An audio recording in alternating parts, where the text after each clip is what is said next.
Welcome to the Reclaim Fitness podcast, where we challenge what the fitness industry provides for us as women and birthing bodies and caregivers, and discuss what it looks like for us to reclaim this space so that it serves us. I am here to create a supportive community that empowers by providing knowledge about our bodies and encouraging you to find what is right for your body. My name is Susan Hathaway. I'm your host. I'm a certified personal trainer through the National Academy of Sports Medicine with added certifications in prenatal and postpartum fitness through Girls Gone Strong and Mama Strong. So please join me as you go about your day. Maybe you're going for a walk. Maybe you're folding your laundry, lying next to your child who refuses to sleep, or maybe you found a few minutes to yourself. Either way, I'm here with you and we'll get through this together.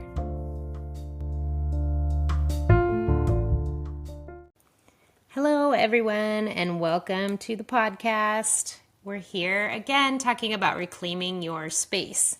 And today I really wanted to kind of discuss the idea of taking up space, right? Not just reclaiming that space, but just being in this world, taking up physical space around us, taking up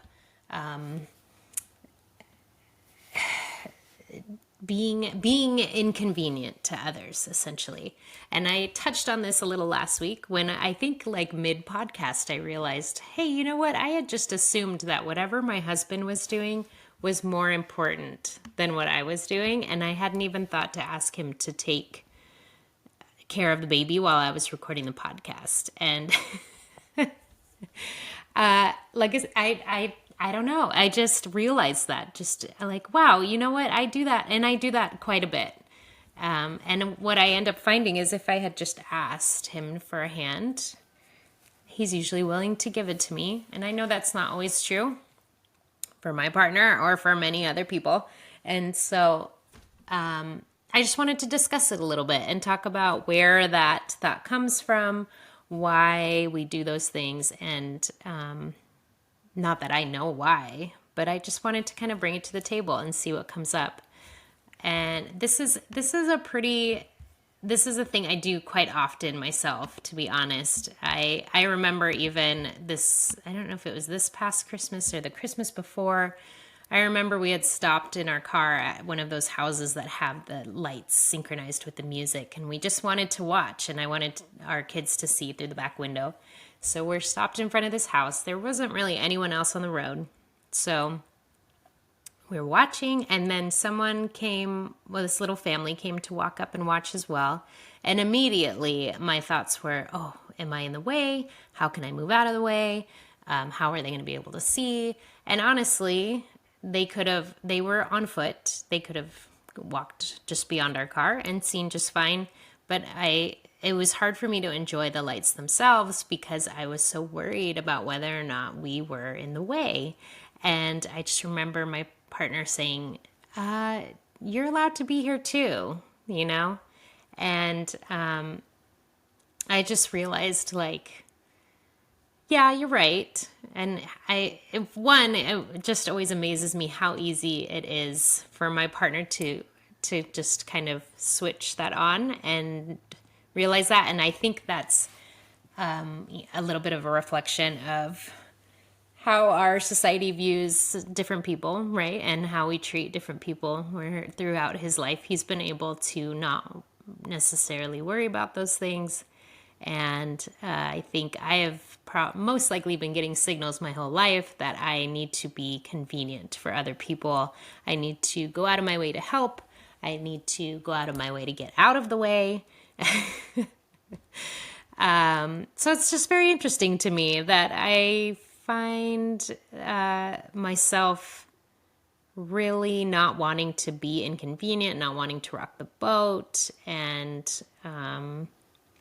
it's just a very common thought that is going through my head without me even really realizing it. And I realize, like, sometimes this is just me trying to be courteous, right? And that's fine. Like, we should be thinking about other people and trying to be kind, right? And thoughtful. Like, I think that's fine. But I find that I have this propensity to take it so far that it stops becoming polite and it just ends up feeling like I'm trying to disappear. And as parents, I think we do that with our kids and our partners as well, kind of go out of our way so far for them that our own needs are never really being met because we don't want to rock the boat or, again, be inconvenient to them. And it's almost like, for me, it's almost become like a habit that is hard for me to break. And again, I think, I wonder if this is partly just a character trait of some people, of myself included, where, we're people pleasers and perfectionists, and it's hard for us to deal with conflict. And for others, it's just not that difficult. And so it may just be me, or it may just be like a personality thing, but I think there are a lot of complicated things that are kind of intertwined in that, right? Social cues, even like family history, things like that. So I don't know. I don't think that I am at liberty to really say why this happens, but I just wanted to bring it to the table because I think it relates to reclaiming your space, right? And I think it has a lot to do with self-worth and whether or not you feel you are deserving of people's time or people's attention or people's love. And I just want to make sure that we took a week this week and reminded everyone that you are deserving of love and you are absolutely deserving of space in this world. And you deserve to be inconvenient to some people sometimes. A lot of the time, actually. If you need help, if you need a hand, if you need time or space to yourself, you're allowed to ask your partner for that. You're allowed to ask your family or friends or, someone who you pay, and your children can be inconvenient to them because you're paying them to take care of them. And children are just inconvenient sometimes. But I can speak as a fitness professional, which is what I am. And I think and talk a lot about how we stand and move throughout our world. And I notice many times that my body tends to be kind of a physical reflection of how I'm feeling internally. And when I address that, sometimes it's a little easier to begin to consider my own needs and my own worth, that I'm a person that deserves the same amount of consideration and care as I give to others. And so if this is something you feel like you struggle with, I want you to take a moment. This week we're doing like an interactive podcast here. So if you're able to, if you're not driving or something, take a moment to scan your body. If you want to, you can close your eyes. And I want you to notice first how you're sitting or standing right now. Are you kind of rounded forward? Are you bringing your belly in really tight? Do you feel like your pelvic floor is really tight right now? Are your shoulders up to your ears? Are your hands over your body? So if you can, I want you to take a moment to stand up. And if you can, spread your arms out to the side. Move things out of the way if you need to. Don't try to make yourself small to fit into the space you're in.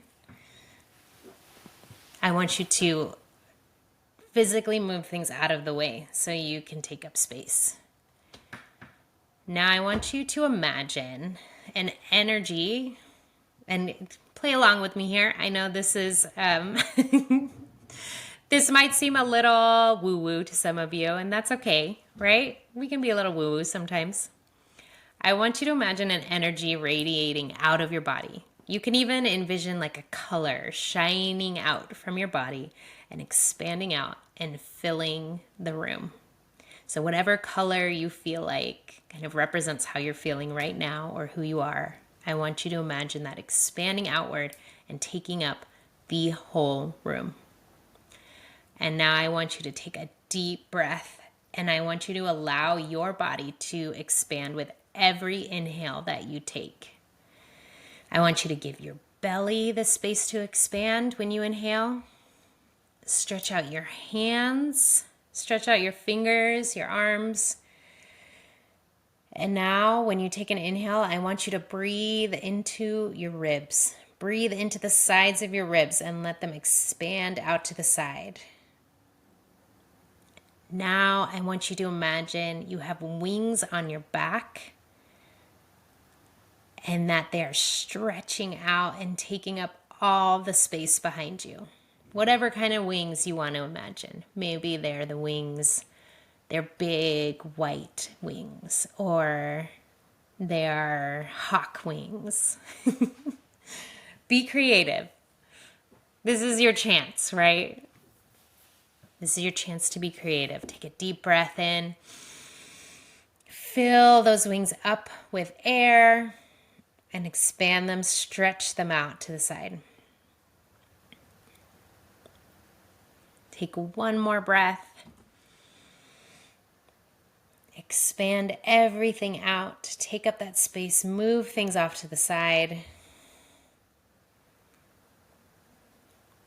You deserve this space, and you do not need to make yourself small to fit anywhere.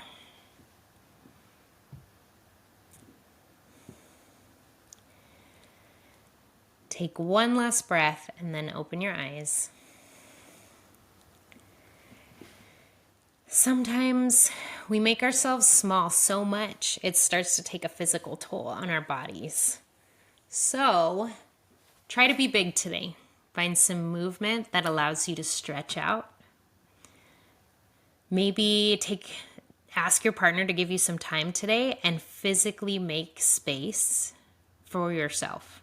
If that means moving furniture out of the way, if that means moving toys out of the way, don't clean them up. Just shove them out of the way. And find a space. Whatever it is you want to do. Just stretch for a minute. Just breathe. Just lay on the floor and stretch out your legs and your arms. And take up space. You deserve that.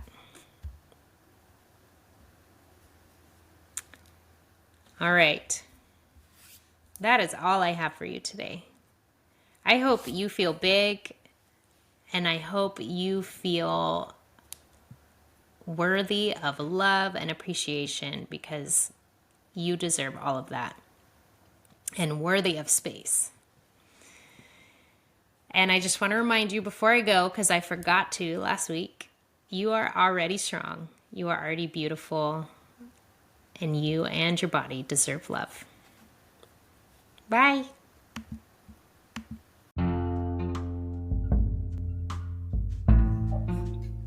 Thanks for joining me today. If you like the podcast, be sure to subscribe so you know when a new episode is coming out. And if you have a minute, if you could review or share the podcast with a friend or a family member, I'd really appreciate it. And if you'd like more information about movement and fitness within the caretaking and parenting space, be sure to follow me on Instagram at Reclaim Fitness LLC. You can visit my website at www.reclaimfit.com. And if you'd like to get in touch with me directly, you can email me season@reclaimfit.com. Bye.